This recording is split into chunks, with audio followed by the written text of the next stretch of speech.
O programa a seguir tem classificação indicativa livre.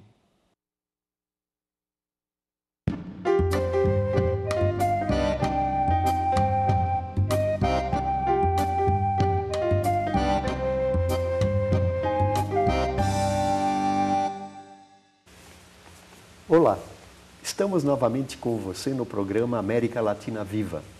O programa América Latina Viva é um programa de entrevistas da Casa Latino-Americana em parceria com a TV da Universidade Federal do Paraná. No dia de hoje estaremos apresentando, conversando e refletindo sobre o tema Universidade e Comunidade. Abordando este tema, nós temos um convidado especial, economista Mário Luiz Antonello, que atualmente ele é coordenador da Universidade dos programas da Universidade Sem Fronteiras, da Secretaria de Ciência e Tecnologia do Estado do Paraná. Antonello, é um prazer então recebê-lo no programa América Latina Viva. Entre os temas, nós vamos evidentemente abordar essa questão da experiência, de projetos de extensão da universidade pública ou particular também, com a comunidade e a sociedade. Antes disso, porém, nós gostaríamos de explorá-lo um pouco a partir da sua experiência, como cidadão, como uma experiência de intervenção social, de militância social, que começa lá longe, e que está permeado de uma série de experiências diferentes, mas todas elas sinérgicas, fazendo alusão à questão pública, à questão da participação e da cidadania, Eu gostaria que você nos remetesse lá à fase da sua formação, e por que você foi, num certo sentido, sempre se encaminhando para projetos de intervenção social nessa dimensão das políticas públicas. O que é ser um ser público no Brasil? Eu gostaria que você nos trouxesse a sua experiência. Cumprimentar a todos, especialmente a você que sempre cordialmente e com esses programas de relevância, eu acho, para a comunidade como um todo, e dizer que quando se fala de experiência é muito temeroso, porque todos têm a sua experiência, todos têm a sua forma de vida, todos deixam algum legado sempre que passam por este mundo. Eu, particularmente, por opção, e às vezes até meio que na caminhada as coisas vão acontecendo, eu tracei a minha e fui construindo ela ao longo do tempo. Quer dizer, determinados momentos foram mais no nível de reação e outros momentos de construção. Houve momentos na nossa vida que, para pensar em se fazer algo, tinha que levar em conta uma série de questões e tal, quando se pensava em fazer algo de modo coletivo, e que era aí mais precisamente o momento do regime militar e tal. Essa fase foi a mais complicada, assim, e de maior experiência, acho, de maior crescimento. A gente aprendeu muito, acho que todos que passaram por ali, aqueles momentos e tal, tiveram um engrandecimento do ser, enquanto ser voluntarioso, porque era o momento de se dedicar a uma causa coletiva, não era uma causa individual. Sim. Até porque não teria nenhum motivo, não teria nenhum propósito fazer isso. E quando o envolvimento nosso, em especial na década de 70, início da década de 80, eu tive a oportunidade quase mágica de poder participar de uma modo assim bem contundente, eu diria, desde o momento da própria consolidação ali da Comissão da Anistia, de defesa dos direitos humanos, de modo geral, mas em especial denunciando os momentos de não respeito aos direitos humanos. E também tivemos outros organismos, outras entidades que a gente militou, são inúmeras naquele momento, e nós nos multiplicávamos muito naquele momento, Você lembra que todo mundo participava de muitas atividades. Éramos quase integrais, tempo integral. Mas esse momento é um momento que, evidentemente, deixou algo especial, que foi o direito de falar, pelo menos. Certo. O direito de se expressar, que é o direito à democracia, que era o que todos nós lutávamos naquele momento. Passada essa fase, veio a fase, então, do início de uma construção. Mas antes de você militar na anistia, todos nós, alguns passaram pela fase do estudante, outros passaram pela fase das igrejas, né? Como militante, eu mesmo sou oriundo da igreja, na verdade, né? Igreja católica. E nós construímos escolas de liderança, grupos de jovens para discutir a questão. Pela mas elas pastoral, mas elas estavam sempre voltadas e acabavam sempre no direito de expressão, porque era o momento, né, daquele momento. Certo. E isso, eu tive uma passagem, eu sou gaúcho, que residi sudoeste do Paraná, então lá tem todo um processo até meio diferente dos outros lugares do estado, e hoje eu compreendo isso bem, porque depois, passados os anos, eu circulei muito pelo Paraná e tive a oportunidade de ver as diversas formas e manifestações de organização da população. O Sudoeste ele é mais aguerrido, ele é mais contundente, ele tem mais modos organizacionais mais sólidos, eu diria. Ele vem de uma tradição brisolista, né? Exatamente. Eu acho que ali está a essência da questão. Quer dizer, pego isso lá no Rio Grande do Sul, como a migração praticamente de todo o povo do Sudoeste, trouxe com ele toda essa experiência, né, que você fala, brisolista, e é verdadeira, um pouco antes, um pouco depois, todas elas muito fortes. De participação social. De participação. De organização comunitária. Não se omite, né? Isso, um povo que não se omitia. Exatamente. Mesmo a Guerra dos Farrapos, quer dizer, com aquilo que eles acreditavam, correto, errado, análises separadas, né, mas uma intensa participação. E, claro, né, além de tudo isso, os organismos já existentes podem colaborar com isso ou desmotivar. Certo. A igreja, até certo ponto, tinha um momento muito importante, dava liberdade e foi construindo isso. Mas, claro, tem também as resistências. Então, chegou um momento que, dentro daquele organismo, não se fazia, seria mais possível, o que nós acreditávamos, continuar a fazer o que estávamos fazendo.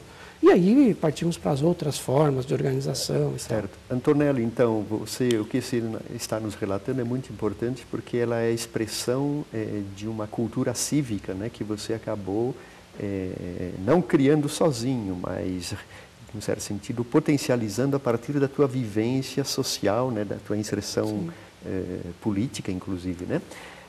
Passado esse período, nós, no Brasil, ingressamos no período da chamada transição democrática, né? Você aí atuou como assessor parlamentar, né? Pelo seu currículo nós podemos perceber uma diversidade muito grande, mas sempre fiel um pouco a essa tua trajetória, né? De um compromisso coletivo e social, né? Que desafios você enfrentou naquele período e que lições para refletir, que devem ser válidas até hoje, para pensar um pouco a função social do espaço público, né? Você sempre que atuou no espaço público até hoje, né? Sim. No segundo bloco nós vamos voltar a falar da sua experiência hoje focada na questão da universidade e da sociedade, né? A Universidade Sem Fronteira, onde se atua hoje. Mas, enfim, eu acho que é importante essa reflexão, porque eu acho que é um desafio para o Brasil pensar o espaço público, né? Hoje que está posta a PEC aí, né, que está querendo subtrair, né, do Ministério Público uma função fundamental de controle, né, para deixar só na mão da polícia, é muito sério isso, né? Muito sério. Então, acho que está na ordem do dia a questão do espaço público no Brasil. Como é que você nos traz? Veja bem, eu tive oportunidade, eu acho que isso me ajuda, eu tive tanto a militância como a vida na iniciativa privada, em alguns momentos, lá no início da minha carreira, e, claro, em seguida, ingressar no trabalho público, né, no serviço público. Então, eu sou um servidor. Eu pude perceber que dentro do serviço público ainda existiu no passado, e ainda existe e resiste, certos segmentos e certas resistências de se colocar a serviço mesmo. Mas isso, aquele trabalho, aquele serviço, aquele bem que tem que ser dedicado à comunidade. Mas, de modo geral, as pessoas que tiveram mais militância, mais participação comunitária lá atrás, tendem a valorizar mais a perspectiva de se fazer algo eficaz e concreto para deixar realmente melhor a qualidade de vida, a condições das pessoas e tal. Eu observo isso não apenas no Antonello, em mim, mas em vários colegas do Estado, do município, onde eu passei. Eu trabalhei, como você disse, em vários setores, fui diretor de algumas áreas. E nesses lugares existem pessoas de todos os tipos, como é a sociedade. Porém, observando e ficando mais atento, e agora refletindo neste minuto que você me levanta isto, todas as pessoas que tiveram um comprometimento ao longo da vida mais sério em relação a essas questões, de defender os interesses das maioria, das pessoas com dificuldade e das minorias também, mas que tinham uma preocupação com o outro, de algum modo, quando chega no serviço público e tem o poder da decisão, às vezes nos cargos mais elevados de direção, tendem a deixar um trabalho mais consistente nesta área. Certo. Tem uma preocupação maior.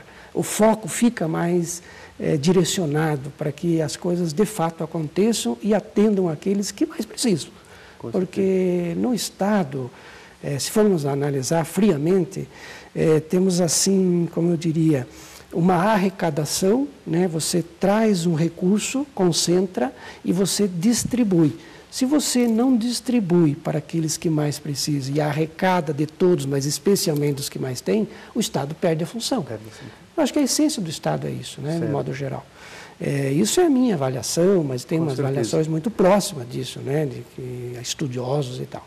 Eu diria que, para não ficar divagando sobre esse assunto, eu diria que tudo o que eu fiz na vida tem a ver com o resultado que eu consigo fazer hoje no trabalho.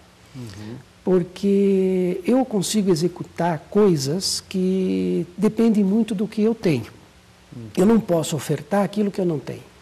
Se a participação daquele dirigente, hoje de Estado, né, que hoje a gente exerce uma função de direção, eu acredito que ele dá aquilo que ele tem.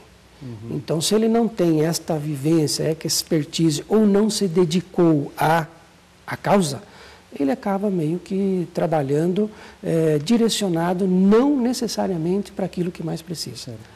Antonello, então eu acho que você nos traz reflexões muito importantes sobre o gestor público, né? Quer dizer, o que é ser um administrador, um gestor, né, do espaço ou digamos, do domínio do Estado, mais do que o Estado, do domínio público, né? Porque Sim. O público ele envolve a sociedade também, né? Então, acho que esses elementos eles vão estar novamente presentes na tua experiência atual, mas sobre ela nós vamos falar logo depois do intervalo. Muito bem.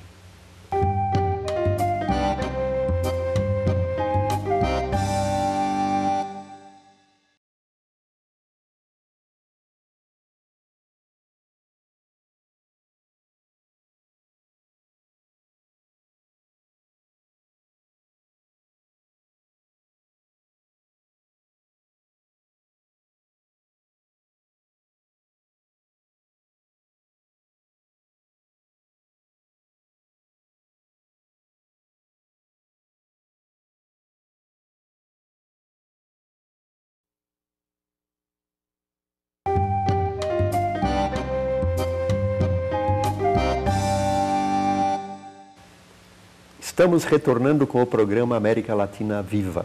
Nosso tema de hoje está abordando a questão da relação universidade e comunidade através da oferta do desenvolvimento de programas de extensão universitária, principalmente em escolas públicas, mas as particulares também. Abordando esse tema, nós temos um convidado especial, ele que é coordenador justamente na Secretaria de Ciência e Tecnologia da Universidade Sem Fronteiras, o economista Mário Luiz Antonello. Antonello, então, no primeiro bloco você nos apresentou um pouco experiências da sua história de vida, sua inserção social, na sua militância social, mas também nos trazendo reflexões interessantes sobre a combinação dessa fórmula do que é ser um gestor do espaço público, como funcionário servidor público, que merece, inclusive, né, uma reflexão, porque quando a gente pensa em gestor, a gente pensa só no gestor da iniciativa privada, né? Acho que a combinação desses dois elementos ela é muito importante e você nos traz essa combinação. Agora nós vamos abordar justamente a sua inserção atual, né, na condição de coordenador, né, de programas de extensão, né, da SET, da Secretaria de Ciência e Tecnologia, que também se ocupa do ensino superior, né, e da parte também de ciência e tecnologia, evidentemente. E eu gostaria que você nos relatasse um pouco essa sua experiência, que já tem uns 2 anos aí, né? E que você está sempre em contato direto com a comunidade acadêmica, mas com a sociedade também, no sentido amplo de comunidade, né? Vocês têm diversos subprogramas aí. Eu gostaria que primeiro que você relatasse que desafios você enfrentou nessa experiência e depois para falar dos subprogramas, inclusive. Tá certo. Bom, queria até aproveitar a oportunidade para dizer que a Secretaria de Ciência, Tecnologia e Ensino Superior, né, a SET, ela é um sistema SET, né? Ela tem lá o TECPAR, lá, tal, o CIMEPAR, né? Todo dia em que você acorda de manhã, vê o tempo e tal. Com maior razão Curitiba, né? Especialmente Curitiba, que normalmente acerta, mas nem sempre, apesar de todo o esforço tecnológico, o empenho dos profissionais nossos lá. E também temos a Fundação Araucária, que é vamos dizer assim, a especialidade é fomentar e financiar pesquisas. Com professores da iniciativa privada, público em especial, né, com as IESAs federais e tal. Talvez seja o maior órgão de fomento de pesquisa no Paraná, de financiamento. E também temos a UGF, que é vamos dizer assim, um fundo Paraná para a ciência e tecnologia. E dentro disso tudo, a Secretaria também, então, nos últimos tempos, tem uma fonte, vamos dizer assim, de fornecimento, de fomentação, de financiamento para a extensão. Muito recente, se diga, né? Até de modo mais direto. E o que ocorre é que a extensão, a pesquisa é uma coisa que tem uma maturação, um período de maturação maior, é um tempo que, em sendo aplicado, o fruto dessa pesquisa em dando certo, ela reverte positivamente, favoravelmente, quase sempre, para a comunidade. Agora, a extensão, ela tem algo especial, porque a extensão é no tete-a-tete, quer dizer, você tem o conhecimento, você está em processo de formação, o estudante, o professor está ali repassando e tal, e ele pode fazer isso diretamente com a comunidade. Eu sou apaixonado por isso. Eu acho que as 3 coisas, ensino, pesquisa e extensão, são fundamentais. Não dá para esse tripé ser quebrado uma das pernas. Aí. Mas eu acredito assim que, por características minhas e pela forma em que eu militei a minha vida toda, que eu trabalhei e participei dos processos, a extensão é algo muito especial. Eu estou muito empolgado, eu diria até, em poder fazer esse trabalho, porque é quase um presente que o secretário Alípio me designou, né? Porque fomentar a extensão existe, em grau menor ou maior. A pesquisa, eu diria que nas organizações públicas, ela é mais eficiente, mais qualidade, mais quantidade, e nas particulares muito pouco, mesmo a pesquisa, ela não é muito forte, é mais no ensino.